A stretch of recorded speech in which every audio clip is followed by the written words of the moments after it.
from the text that struck me was one strategy is to push for doing away with gifted program and other tracking practices that sort and separate students.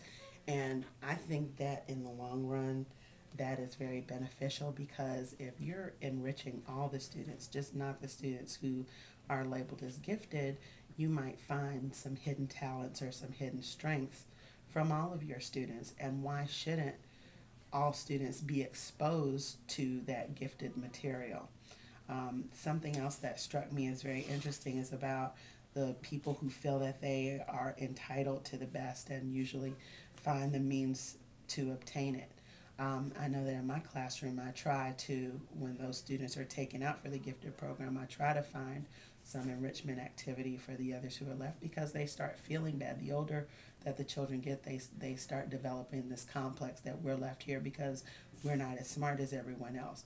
Well, I really like it when those tag students come back in the room and they see what we're doing and they think it's not fair that we're doing something that's so enriching. So that says a lot to me that those children are capable of doing.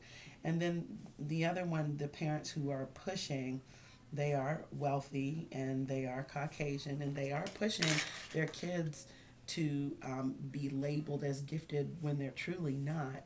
And they have the means to do it. They, disregard what the educated professional has to say and they go over your head, and if necessary they'll go over the tag coordinator's head, and they call down to a department that's over everyone. So does that say your child is really gifted or that you just have enough money to get your own way? And